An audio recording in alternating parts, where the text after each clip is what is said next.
beings bright and beautiful, all creatures great and small. The flowers red, pink and yellow, the Lord God made them all. Each little flower that opens, each little bird that sings, He made their glowing colors, He made their tiny wings. The lion that roars and the mouse that squeaks, the cow that moves in the field, the bunny hops and the dog's neighs quack, the Lord God made them all. Each little calf that is born, each little dog that barks, He made the horse so big and strong, He made the little lamb.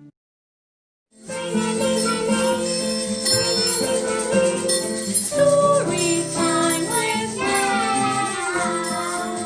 Hello, Herbie. We're waiting for you. All the children ask, where is Herbie? He's not singing his happy song today. But when I looked out the front door, here you're sitting by this beautiful flower. Hello, Nana. On my way here, I saw this beautiful flower and I stopped to have a look. And when I looked closely, I saw a bee on the flower. What is it doing there? Yes, the other day, friends and I also walked past here and there was a bee on the flower as well. And we took a little video of the bee. Just look at it, I'll show you quickly. And you know what? That bee comes to the flower because it collects pollen so that it can make some honey for us. Do you like honey? Yes, I love honey. Yes, honey is nice on our bread and we use it also in our food. Now, if you want to, I can go and show you and the friends what we know about bees and beekeeping and honey. Would you like that? That'll be nice. Thank you. Just look at this beautiful little bee. God knew exactly what He did when He created this magnificent little insect. A bee is very, very clever. His brain is better than any computer that we can find on earth. He knows exactly what to do when he comes out of his little cocoon and where to go and find some nectar to bring that back to make the honey. He can talk to his friends and tell them how far the honey is and how much honey there is. And this little bee needs to take some food with him when he goes and fetches the nectar. And if he doesn't take enough, then he's not going to have energy. So if you find a little bee lying on the ground somewhere, it's probably because he did not take enough food with for his journey to the flowers. Just look at the little wings. They are so thin and transparent, and yet they are strong enough to carry this little bee around. Bees are very, very hard working. A bee also has a sting. I'm sure some of you have been stung by a bee already. It's very sore and it burns and it itches for a long time. When a bee stings you and his sting is on the end of his little body, then the whole little gland that is attached to the sting comes out and then the bee dies. So if you are stung by a bee, you shouldn't take the little sting by your fingers and squeeze it to try and pull it out, because then you're squeezing all the poison out of the little gland into your body. Rather take your nail and try and scratch it off, or mommy can take a sharp object like a knife or something and try and scratch it off. Bees are wonderful. So let's learn a little more about bees. Herbie, let's have a look at the life cycle of the honeybee. Now we get 3 kinds of bees. We get the queen bee, which is the mommy bee. We get the worker, which is smaller and makes the honey. And then we get the drone. Now the queen bee lays her eggs in the honeycomb. There's tiny little eggs right inside there. And out of these eggs comes little larvae. And the little larvae get bigger and bigger as they are being fed by the other bees. And eventually they turn into a little pupae. And then at about 21 days, the little worker bees will come out. Now, as soon as the worker bee comes out, they are already big enough to start doing work. So first, they will clean the cells and keep the hive warm. And then they will start feeding the larvae. First the bigger larvae and then the smaller larvae. When they are about 12 days old, they will start producing wax, helping to build the honeycomb. And they will transport food from one place in the beehive to another. When they're about 18 days old, they become little soldiers. And they stand at the entrance of the beehive to protect the beehive against ants and moths and strange insects that will damage the beehive. When they are about 21 days old, they're ready to fly to the flowers and collect some pollen to bring it back to the beehive. Just look at this little bee. You see those little bags on his legs? They are full of pollen and nectar which they're going to bring to the beehive to make honey. A bee becomes about 35 to 45 days old. That is about 5 to 6 weeks. That is the lifespan of a bee. Herbie, did you know that bees can talk to each other? If a little bee has found some beautiful flowers with some lovely pollen and nectar on, he will come back to the hive and he will dance in the shape of an 8, like we see here. They will go around and around like that and around like that. And that tells the bees in which direction the honey is.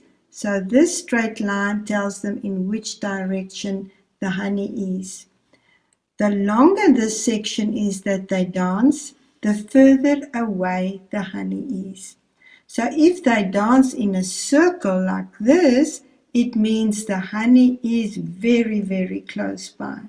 But if they dance in an 8 shape like this, it tells the bees exactly how far the honey is and in which direction. So if they turn the 8 so that it goes that way, then it means they must go more to the right. Or if they turn the 8 and it goes that way, it means that they must turn more to the left. Now, Herbie, sometimes we will go for a walk in the veld or just down the road where there's lots of trees, and then we will see a whole lot of bees hanging in a tree. And then sometimes people think that that is where the bees live, but that is not where they live.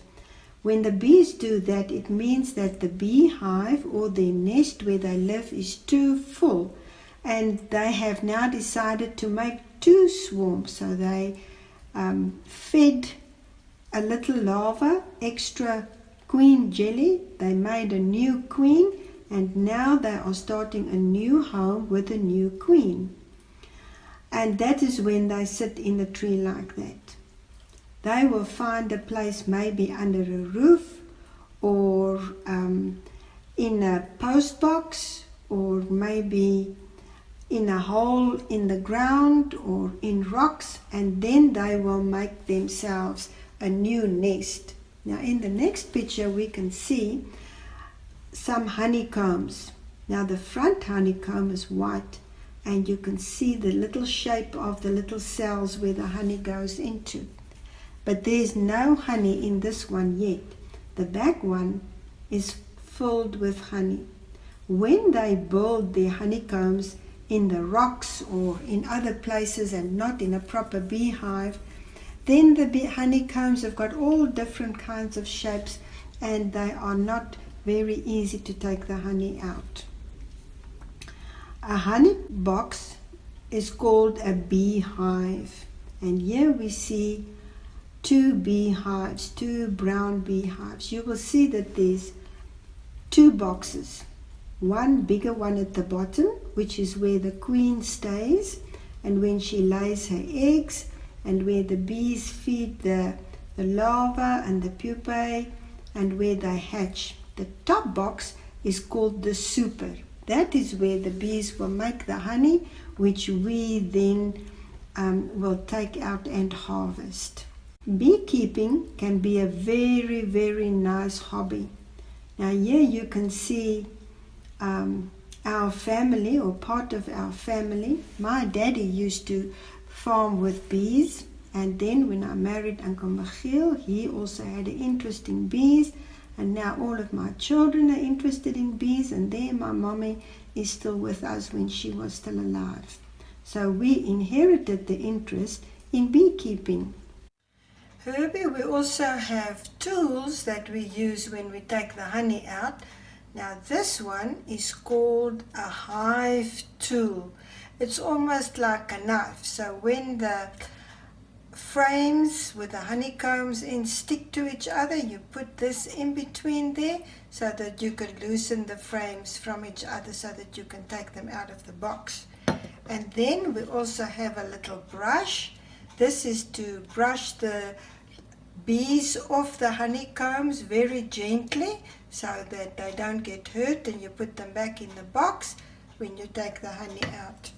And then we also have a pincher, and this is so that you can pinch the frames together like that, and you can take them out of the box so that you can clean the honey. If we want to work with bees, we must be sure that we have the right clothes on. We usually buy overall with a zip around the neck and a special hat with gauze in front so that we can still see through it, which zips onto the overall. And then we have very nice gloves, and we have long socks that goes over our overalls at the bottom so the bees can't crawl into our legs, and we have nice boots on. Now when we've got these clothes on, then we are ready to go to the beehive. Now bees work very, very hard, and they don't want us to take their honey. Just look how busy the bees are in this beehive. What we then do is we take some pine needles and we put it in a little machine that we set alight, and it makes a lot of smoke. Now when we smoke the bees, then they become tired and sleepy, and then they don't fly around so much when we want to work with them. So once we've smoked them, we will take the top box off, which is called the super, and we will smoke them a little more, and with our little broom we will then sweep the bees off the honeycomb so that we can take the box with the frames and honey home so that we can go and extract the honey.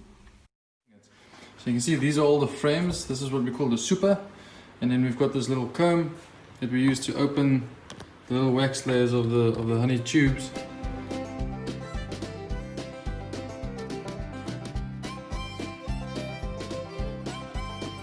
Cleans them with his special little fork, just like we see on the next photo where Uncle Adrian is cleaning the honeycomb.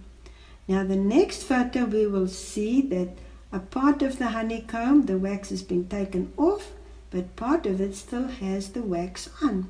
You can see the shape of the little honey cells. They have 6 corners. On the next one we will show you what the little cell looks if you cut it through the middle.